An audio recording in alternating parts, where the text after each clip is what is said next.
Segunda aos Coríntios 13, a partir do versículo 11. Diz-nos assim esta porção das Escrituras: quanto ao mais, irmãos, a Deus, aperfeiçoai-vos, consolai-vos, sede do mesmo parecer, vivei em paz, e o Deus de amor e de paz estará convosco.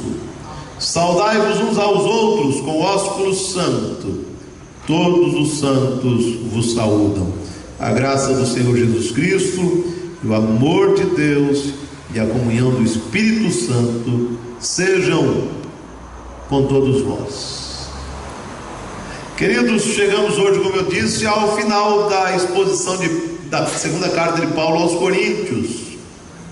Começamos esta exposição exatamente no dia 15 de setembro de 2016 e vimos paulatinamente transitando pela carta para tentar entender o que a palavra de Deus tem a dizer para nós e o que esta carta, particularmente formada por 13 capítulos, tem a ver com a nossa vida, já que estamos de forma temporal e geográfica tão distantes daqueles destinatários originais.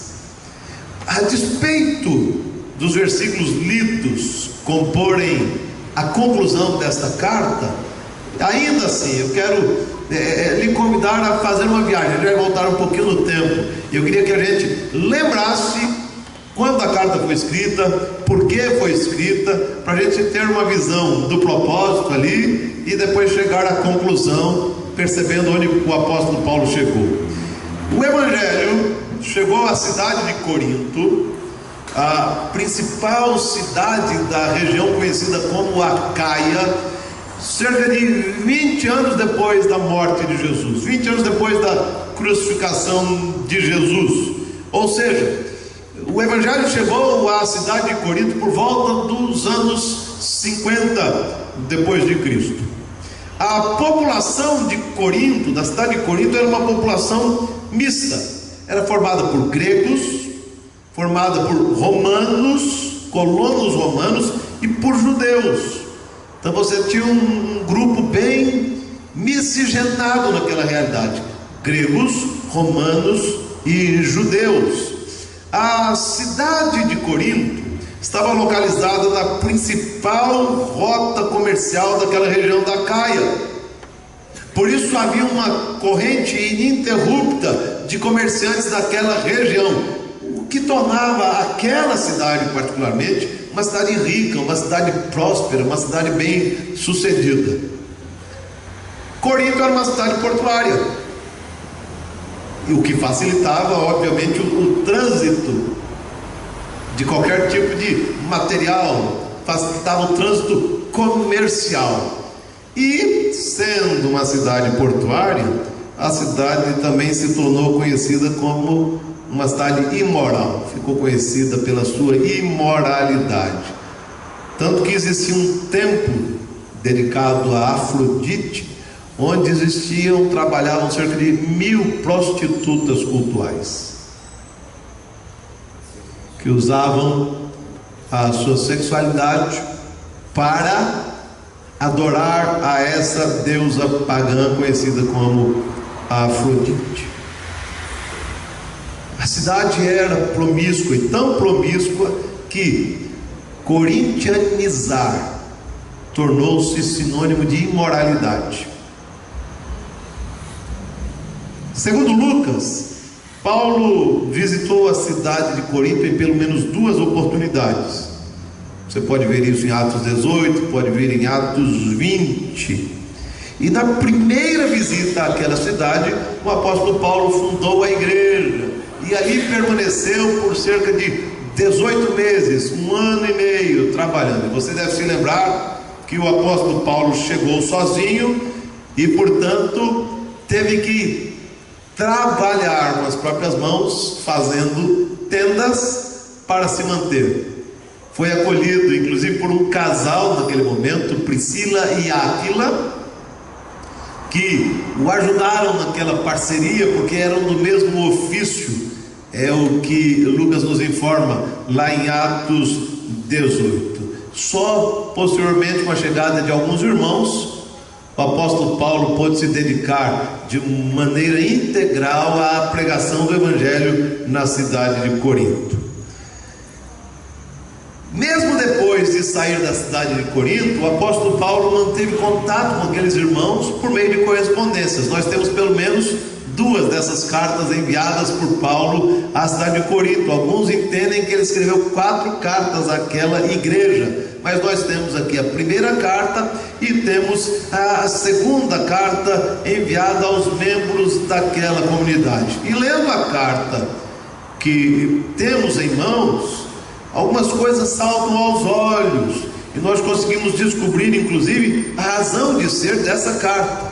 Então eu queria pontuar aqui, por que Paulo escreveu a segunda carta aos Coríntios? Primeiro, ele escreveu esta carta certamente para celebrar o arrependimento e a obediência renovada dos membros daquela comunidade.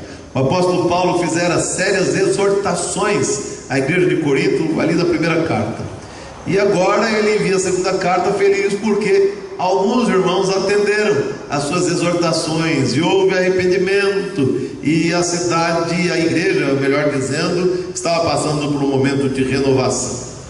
Segundo, além disto, esta carta tinha como objetivo encorajar os membros da igreja de Corinto a levantarem um ofertório em prol dos irmãos da Judéia, particularmente dos cristãos de Jerusalém. A cidade passava por um momento muito delicado, havia fome naquela região, e por isso mesmo os irmãos tanto da Acaia quanto da Macedônia foram mobilizados para levantarem ofertas no sentido de socorrerem esses irmãos daquela região da Judéia. E o apóstolo Paulo escreve, você quando lê os capítulos 8 e 9 da segunda carta, você encontra o apóstolo Paulo falando a respeito dessa oferta que era tão urgente e tão necessária. E um outro fator, sem dúvida nenhuma, a segunda carta foi escrita porque o apóstolo Paulo pretendia defender o seu apostolado. E já falamos isso porque na segunda parte da carta isso fica ainda mais evidente, particularmente capítulos 10, 11, 12 e 13. Nesses capítulos o apóstolo Paulo se dedica um pouco mais a defender o seu apostolado e o seu ministério, visto que alguns falsos mestres chegaram à cidade de Corinto e, aproveitando a ausência paulina, começaram a detratar a imagem do apóstolo Paulo, detratar o seu ministério, detratar o seu caráter, colocar em xeque o seu apostolado, colocar em xeque a sua vocação. E aí ele escreve a carta tentando mostrar para a igreja que, conquanto eles tenham sido influenciados pelo discurso sedutor desses falsos mestres, falsos apóstolos, ele precisava dizer e reiterar que aquilo que ele era, aquilo que ele ensinara era verdadeiro, e os irmãos não deveriam duvidar nem do seu apostolado, nem da mensagem pregada por ele. Eu disse isso em algumas ocasiões. Aqueles falsos mestres, ao colocarem em xeque o caráter de Paulo, o apostolado de Paulo, a vocação de Paulo, a missão paulina, estavam colocando em xeque também o seu ensino e, portanto, a palavra de Deus. Por isso o apóstolo Paulo se preocupa tanto em fazer uma defesa pessoal do seu apostolado, para que o evangelho não fosse enxovalhado nem questionado, para que ficasse claro na mente dos membros da igreja de Corinto que o apóstolo Paulo era um homem vocacionado pelo Senhor e que a palavra que ele pregara ali devia ser levada em consideração, levada a sério, porque era o puro evangelho de Jesus. Depois dessas considerações, eu preciso lembrar, mais uma vez, estamos diante dos 3 últimos versículos da segunda carta, e a gente percebe que o apóstolo Paulo não apenas se despediu dos irmãos, mas aproveitou a oportunidade para, ao fechar a carta, deixar algumas exortações com aquela comunidade cristã. E, guardadas as devidas proporções, as exortações feitas pelo apóstolo Paulo devem ser levadas em consideração por todos nós. E depois você vai entender porque eu estou dizendo guardadas as devidas considerações.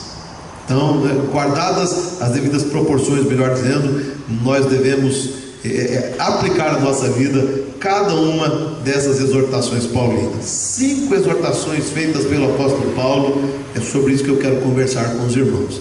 Primeira exortação, ou as primeiras exortações, encontram-se aí no versículo 11. Eu quero lhe convidar a lê-lo mais uma vez comigo. Leremos todos a uma só voz. Vamos lá? Quanto ao mais, irmãos, a Deus, aperfeiçoai-vos, consolai-vos, sede do mesmo parecer, vivei em paz, e o Deus de amor e de paz estará convosco. 5 exortações. Qual é a primeira exortação? Ele diz o que? Procurem aperfeiçoar-se. Na verdade, o apóstolo Paulo começa o versículo 11 se despedindo dos irmãos. Quanto ao mais, irmãos, a Deus. Ele está encerrando a carta. Mas ele imediatamente depois de dizer a Deus, fez questão de exortar os irmãos. E ele diz: aperfeiçoai-vos. Esta é a exortação paulina. E a palavra grega usada pelo apóstolo Paulo já nos é conhecida. Se você esteve quinta-feira passada, vai perceber que falamos sobre essa palavra. Era uma palavra comum ao universo da medicina. Era uma palavra comum ao universo da medicina. Portanto, aperfeiçoai-vos, como eu disse na última semana, significa corrigir uma fratura óssea, cuidar de uma fratura óssea. A palavra grega aponta para colocar no lugar um membro retorcido. A palavra é catartisis, e segundo um especialista em grego, Fritz Heidegger, ela aponta para ossos quebrados ou para relacionamentos quebrados, onde existem partidos. No entanto, afirmei semana passada, vou reiterar, a palavra grega usada aqui, ela é muito rica. Ela aponta em outras direções. Então ela era usada para falar sobre preparar um navio para a viagem, equipar um exército para a batalha.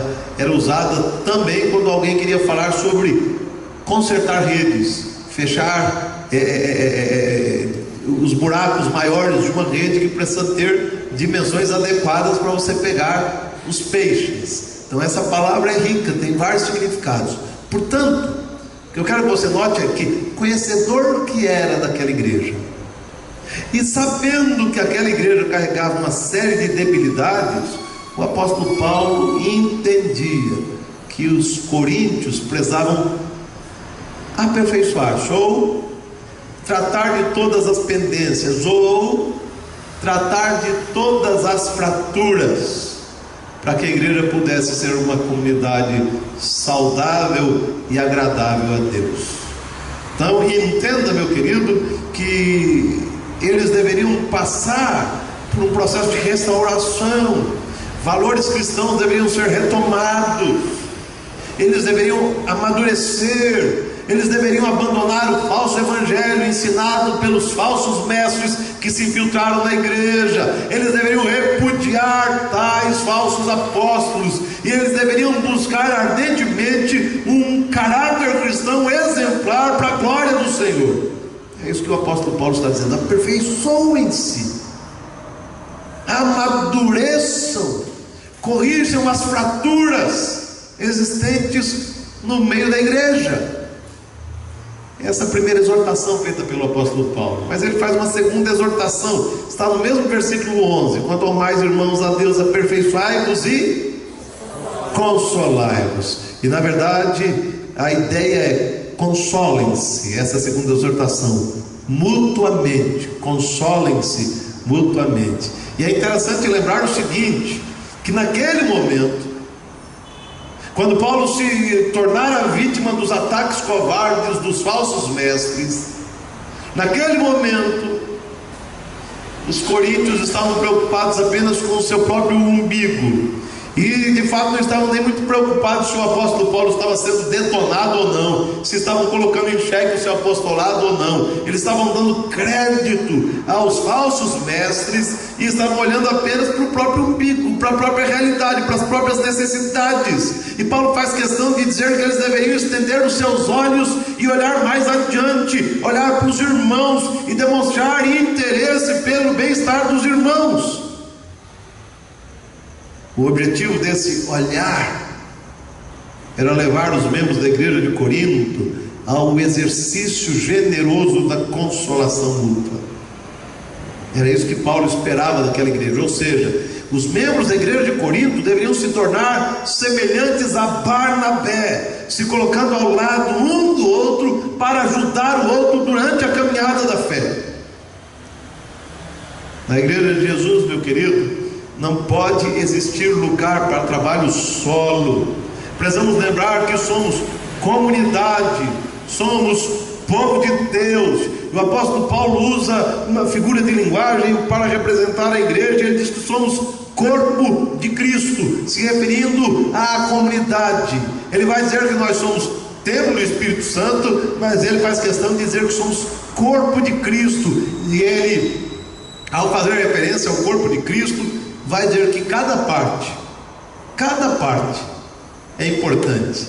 Até aqueles que se julgam menos dignos são importantes. E ele faz questão de dizer: esses menos dignos devem receber mais honra.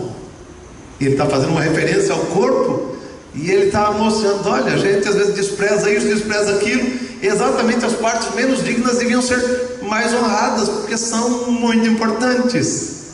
Para dizer o seguinte, que deveria haver exatamente esse relacionamento corporativo dentro da comunidade, esse relacionamento onde cada um contribua de tal maneira que consolem uns aos outros segundo o propósito do Senhor. Portanto, na igreja de Jesus não existe espaço para o individualismo, como se nós fôssemos mais importantes do que os outros. Na verdade, devemos manter um relacionamento onde possamos estender a mão um para o outro, para que o outro seja suerguido para o louvor da glória do Senhor. Consolem-se mutuamente. É a exortação feita por Paulo aos Coríntios. 3, versículo 11. Olha lá: quanto ao mais a Deus, aperfeiçoai-vos, consolai-vos, sede o quê? Do mesmo parecer. Paulo está dizendo: tem o mesmo pensamento. Vamos tentar entender melhor isso daqui. Por causa da influência dos falsos mestres, a igreja de Corinto estava dividida. Tanto que, conquanto Paulo tenha sido fundador daquela igreja, naquele momento existia um grupo que discordava de maneira peremptória de tudo que ele era e de tudo que ele ensinara. Portanto, a princípio, nesse momento, na segunda carta aos Coríntios, nós podemos dizer que a igreja estava dividida pelo menos em duas partes: aqueles que apoiavam Paulo e aqueles que apoiavam os falsos apóstolos que se levantaram contra Paulo. Pelo menos esses dois partidos existiam na igreja. Mas, queridos, quando nós começamos a ler a primeira carta de Paulo aos Coríntios, já no capítulo 1, nós descobrimos que a igreja de Corinto gostava desse negócio de partido, gostava de andar dividida, gostava de andar segundo a sua vontade, escolhendo os líderes segundo o que bem lhes parecesse melhor. E por isso, lá em 1 Coríntios 1, na primeira carta, a partir do versículo 10, você encontra a igreja de Corinto dividida em 4 partidos. Vocês se lembram? Então, se aqui na segunda carta aos Coríntios, a impressão que a gente tem, a igreja estava dividida em 2 partidos, o de Paulo e dos falsos apóstolos. Primeira carta, a igreja estava dividida em 4 partidos. Você lembra quais eram os partidos? Tinha o partido de Paulo, tinha o partido de quem mais? De Apolo, tinha de Cefas ou Pedro, e tinha o partido de Jesus, de Cristo, o partido mais crente, mais santo e mais puro, né? 4 partidos dentro da mesma comunidade. Está lembrado que eu disse? A figura que Paulo usa sistematicamente nas suas cartas é a figura do corpo. Corpo unido com o mesmo propósito, o mesmo fim, e a igreja deveria caminhar exatamente dessa maneira. E o apóstolo Paulo olha para a igreja de Corinto, o que ele percebe é que ela é uma igreja partidária, uma igreja dividida por causa dessa condição. O apóstolo Paulo, que amava aquela igreja, aqueles irmãos, exortou os membros de Corinto a terem o mesmo pensamento. Eles deveriam se unir no mesmo propósito, com o mesmo objetivo. Paulo esperava que houvesse unidade no meio daquela igreja cristã. Até porque, eu devo dizer isso domingo, a unidade da igreja local pode ser um testemunho do senhorio de Jesus sobre a nossa vida. Basta ler João 17, a oração sacerdotal de Jesus. É um testemunho de que Jesus é o Senhor da nossa vida e de que Ele deve ser proclamado. Portanto, a divisão no meio da igreja, a falta de unidade no meio da igreja, enxovalha o nome de Jesus. A unidade no meio da igreja honra e exalta o nome de Jesus. E o apóstolo Paulo faz a terceira exortação: tenham o mesmo pensamento. E aí ele faz uma quarta exortação. Ele diz: sede do mesmo parecer e o que? Vivei em paz. Ok, ele está dizendo: vivam em paz. É a quarta exortação paulina. E quando Paulo diz vivam em paz, qual é a impressão que a gente tem quando ele diz vivam em paz? O que estava acontecendo lá? Devia estar em guerra. Quando ele fala sobre sejam unidos, é um sinal de que havia divisão. E quando ele diz vivam em paz, é um sinal de que havia na igreja de Corinto um ambiente beligerante, talvez por causa da presença dos falsos apóstolos, dos falsos mestres a quem me referi tantas vezes. Por isso, se havia divisão e se havia um ambiente beligerante, Paulo pediu aos coríntios que vivessem em paz. E o tempo verbal sugere que eles deveriam viver permanentemente em paz, não pontualmente em paz, não em paz circunstancialmente, casualmente, acidentalmente ou naquele momento. A paz deveria se tornar uma das marcas indeléveis da vida daquela igreja. É isso que Paulo está dizendo. A paz tem que ser sinal presente na vida da igreja de Jesus. William Barclay diz algo que deve levar-nos a refletir. Veja o que ele diz: nenhuma congregação pode adorar ao Deus da paz com o espírito amargurado ou com esse espírito beligerante. Como adorar a Deus, o Deus da paz, quando nós vivemos em guerras uns com os outros, tentando nos engolir uns aos outros? E Paulo diz: vivam em paz. E é interessante notar que depois dessas quatro primeiras exortações, o apóstolo Paulo diz o seguinte: e o Deus de amor e paz, está aí no versículo 11, estará aonde? Veja aí o texto, versículo 11, veja o que ele diz: e o Deus de amor e de paz estará convosco. Você percebeu? A ideia que Paulo passa é de que se os coríntios atendessem a essas quatro exortações iniciais que ele fizera, o favor de Deus, a presença do Senhor e o cuidado do Senhor seria sobre a vida da igreja. E aí nós podemos inferir o contrário.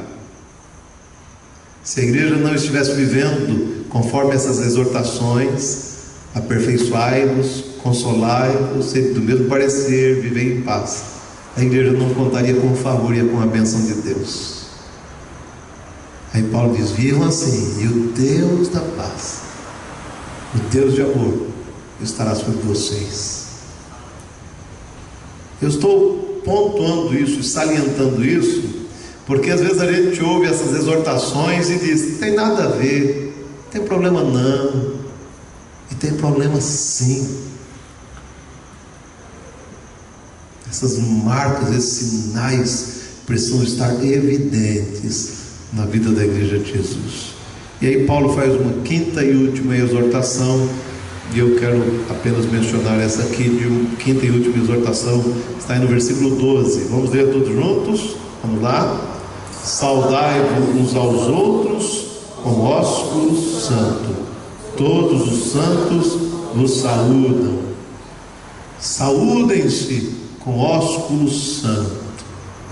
Lembra que eu disse que as exortações paulinas aqui têm a ver conosco, mas temos que respeitar as devidas proporções?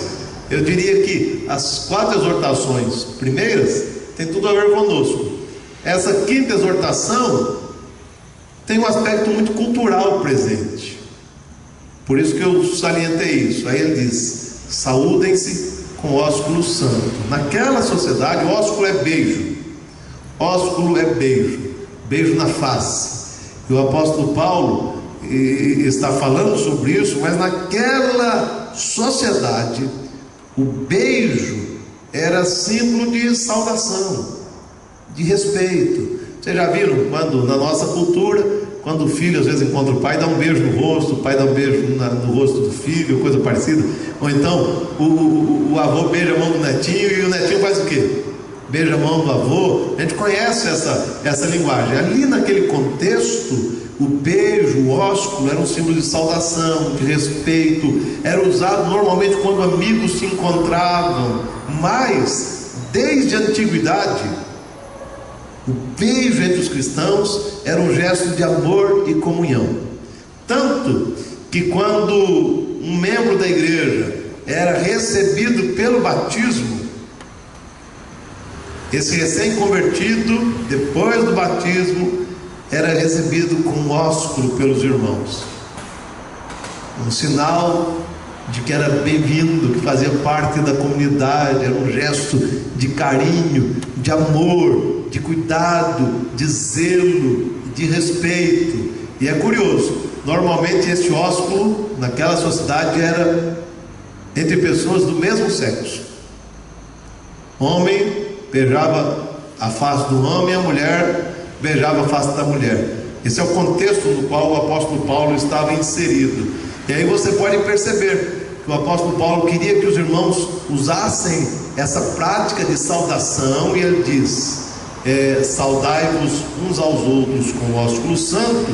E é curioso, porque ao dizer isso, o apóstolo Paulo não queria que o ósculo fosse apenas, ou fizesse apenas parte de um aspecto cultural daquela igreja, ou fosse uma atitude social. É por isso que o ósculo era um ósculo santo. A ideia é que os irmãos beijassem de fato, com carinho, saudação, respeito, demonstrando amor e comunhão. Não era apenas para cumprir o ritual da sociedade daqueles dias, não. O apóstolo Paulo esperava que fosse uma demonstração de afeto entre os irmãos. Mais do que isso, Paulo faz questão de dizer que esse ósculo deveria ser o que mesmo?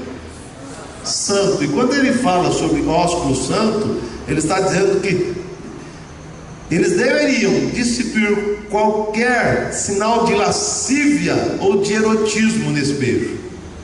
Era um beijo fraterno, carinho, amor, sinal de paz e de amor cristão sinceros. Esse era o beijo que os irmãos trocavam ali, um homem beijando o rosto do outro homem, sem qualquer tipo de dificuldade, em sinal de respeito, amor, carinho, fraternalmente fazendo isso. No nosso contexto bem nordestino, é perigoso você levar em determinado lugar uma peixeirada, você tentar cheirar o rosto de um outro homem, né?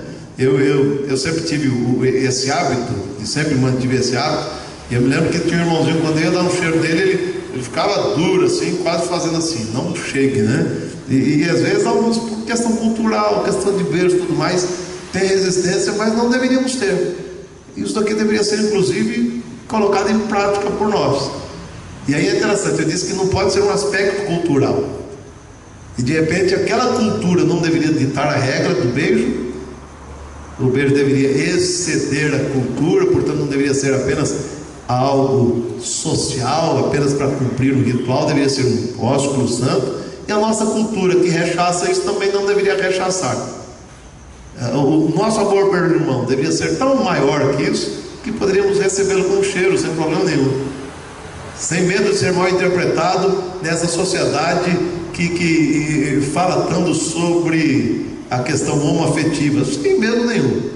porque nós nos amamos. O amor de Cristo excede a esse tipo de amor espúrio que a gente vê por aí. Então poderíamos fazê-lo sem qualquer tipo de receio. As 5 exortações paulinas aos coríntios devem nos fazer rever a nossa dinâmica como igreja. Eu quero concluir com exortações finais. Primeiro, devemos caminhar, queridos, na direção do aperfeiçoamento. Se usarmos o termo grego usado por Paulo, que devemos tratar das fraturas existentes, fraturas na nossa vida espiritual, ou fratura nos nossos relacionamentos interpessoais dentro da igreja de Jesus, fraturas que sinalizam para as nossas debilidades. O apóstolo Paulo esperava que a igreja amadurecesse. Maturidade, esse seria o sinal dentro da igreja de Jesus. Então devemos caminhar em direção a esse amadurecimento para a glória do Senhor. 2, na igreja de Jesus devemos cuidar uns dos outros. Não podemos, queridos, trazer para o seio da igreja uma cultura egoísta e individualista. Muito pelo contrário, devemos cultivar relacionamentos fraternos que nos levem a cuidar uns dos outros e a consolar uns aos outros para o louvor da glória do Senhor. 3, no que depender de nós, devemos promover a unidade da igreja. Portanto, meu querido, nunca, jamais seja instrumento de divisão no meio da igreja de Jesus, porque o Senhor cobrará isso de você. Então a gente tem que parar, pensando em todos os aspectos, de muitas vezes, como acontece em tantos lugares, de a gente ficar nos bastidores minando as coisas na igreja. Não pode existir esse tipo de coisa na igreja de Jesus. O que depender de nós, temos que promover a unidade da igreja do Senhor Jesus, porque quando a igreja está unida, nós testemunhamos que o Senhor Jesus é o dono da sua igreja, é o dono da nossa vida. 4, no que depender de você, você deve cultivar a paz da igreja. Portanto, meu querido, abra mão do orgulho, da presunção e seja um promotor de paz. Cultive a paz na vida da igreja. Não seja um indivíduo, uma mulher beligerante, mas alguém que promova a paz. E se você consegue perceber tensão entre irmãos, chegue ali para promover a paz. Às vezes a gente vê que 2 irmãos estão passando por dificuldades e o terceiro, quando chega, é para colocar lenha na fogueira. E se tiver oportunidade, conversa com um, coloca lenha, conversa com outro separado, coloca mais lenha, leva gasolina e acende fósforo. Faz questão de inflamar, queridos. No que depender de nós, temos que promover a paz da igreja de Jesus para a glória do Senhor. E finalmente, devemos cultivar relacionamentos fraternos, amizades sinceras na igreja de Jesus, a ponto de não termos receio de atendermos a exortação de Paulo: saudai-vos uns aos outros com o ósculo santo. Que Deus tenha misericórdia de nós e que no que depender de nós, nós vivamos o que a palavra do Senhor diz, para o louvor da sua glória. Que Deus nos abençoe, queridos. Vamos orar. Eu quero lhe convidar a curvar a cabeça, fechar os olhos, orar, e depois da oração nós vamos cantar o hino 299. Fortalece a tua igreja, ó bendito Salvador. Vamos orar? Senhor, tem compaixão de nós. Tu sabes que é tão fácil desprezar as exortações feitas pelo apóstolo Paulo. Tu sabes que é tão fácil relegar tais exortações a uma segunda categoria dos nossos conceitos teológicos e doutrinários. E eu quero pedir no nome de Jesus: muda a maneira como vemos a igreja, muda a maneira como vemos a tua palavra, muda a maneira como lidamos com as verdades ensinadas pelo Senhor através da tua palavra, e que nós compreendamos, ó Pai, que precisamos ser uma igreja que caminha na direção da perfeita varonilidade, portanto uma igreja que amadurece, uma igreja que cuida das fraturas pessoais, uma igreja que de fato trata de todas as maneiras para que haja saúde espiritual, saúde no meio da igreja para a tua glória. Senhor, que nós sejamos o povo da consolação, que nos coloquemos ao lado dos irmãos feridos para ajudá-los, erguê-los para o louvor da tua glória. Senhor, que nós promovamos a unidade da tua igreja, que nós promovamos a paz da tua igreja, que nós promovamos relacionamentos fraternos no meio da igreja, para que o teu nome seja glorificado em tudo que fizermos, que no que depender de cada um de nós, sejamos instrumentos de bênção na vida da tua igreja. Não permita, Pai, que nenhum de nós se torne pedra de tropeço. Pelo contrário, sejamos bênção na vida da tua igreja, bênção na vida da tua igreja, para que o teu nome seja glorificado através da nossa vida e do nosso testemunho. No nome santo de Jesus. Amém. Amém.